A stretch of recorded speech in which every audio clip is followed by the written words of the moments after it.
सर्वांना कसे आहात? सर्वजण मजेतच असतात. बघा, इंदोरचे एक 11 मेला एक मुलीचं आणि एका मुलाचं लग्न झालं, सोनम आणि राजा. आणि ते गेले फिरायला मेघालय, कुठे कुठे गेले बाई ते फिरायला. आणि त्यांनी अशा ठिकाणी गेले ते फिरायला की तिथे म्हणजे खूप लोकांना लूटपाट केलेलं आहे, खूप लोकांना मारून टाकलेलं आहे. आणि ते खूप असं जंगल आहे, खाई आहे, दऱ्या आहेत, काय काय आहे बाई सांगतात ते लोक. आणि 11 मेला त्यांचं लग्न झालं होतं आणि ते हनीमूनला गेले होते 20 तारखेला. 22 तारखेला शेवटचं त्यांनी आईवडिलांशी बोलणं केलं आणि त्यांच्यानंतर त्यांचा संपर्कच झाला. आता तिथे सर्वांनी बघितलं जाऊन खाईमध्ये काय काय, परंतु तिथून खूप लोक असे लापता झालेले आहेत आणि तिथे लूटपाट करणारी लोक आहेत आणि लोकांना मारून टाकतात असं म्हणतात बाई काय, किंवा ते खाईमध्ये पडले असतील असं. परंतु मी काय बोलते, लग्न झालेले नवीन नवीन नवरा बायको एवढ्या लांब लांब का जातात बरं हनीमून करायला? का जवळपास कुठं हनीमून नाही होत का?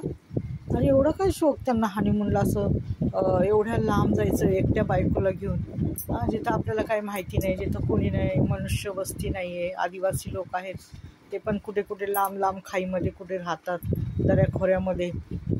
असं काय असतं बाई बघण्यासारखं? लग्न झाल्यावरच हनीमून काही आता नवीनच निघाले बाई. जगच एवढं बदलले ना. लग्न म्हणजे ह्यांना ना प्री वेडिंग काय आणि काय काय काय काय नुसतं ना पैशाच्या नावाखाली ना यांचं हे नाटकं चालले. संसार तर राहिला बाजूला, आज सासू सासऱ्यांची सेवा राहिली बाजूला आणि भलत्याच गोष्टी ह्यांना आठवतात. जायचं आपलं 4-5 दिवस, एक हप्ताभर कुठंतरी चांगल्या ठिकाणी जायचं, फिरून बिरून यायचं. जर एवढीच तुम्हाला हनीमून करायची हौस आहे तर एखाद्या ट्रायबल कंपनीशी जायचं आणि जायचं.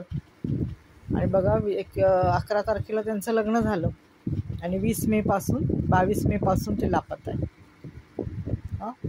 घरचे एवढे म्हणजे घरच्यांचं एवढं हे झालेले ना की बस विचारू नको. खूप आईवडिलांची, दोघींच्या आईवडिलांची हालत खूप खराब झालेली.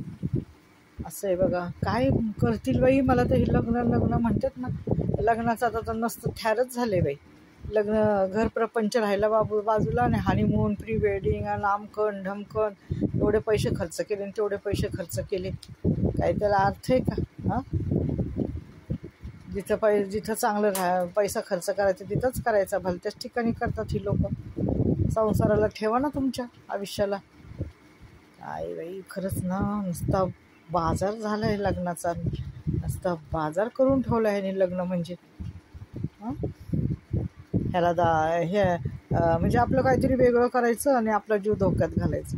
अरे लग्न झालेली बाई आहे, लग्न झालेलं इतकं सांभाळावं लागतं ना लग्नाचे काही दिवस, माहिती का? हळदीचं पाणी असतं, हळदीचं अंग असतं, माहिती का? कुठं कोण कसं आहे, काय आहे, कशा गोष्टी घडून गेलेल्या आहेत, कोण तिथं मेलेलं आहे, पूर्वी काय घडलेलं आहे, हे सर्व पाहावं लागतं.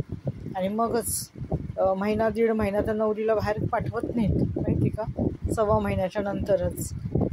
पण हल्ली काय बाई नुसतं येड लागले लोकांना. लग्न झालं चालले हनीमूनला, ते पण कुठं लांब लांब, आणि बसतात आपल्या जीवाचा खेळ करून. धन्यवाद.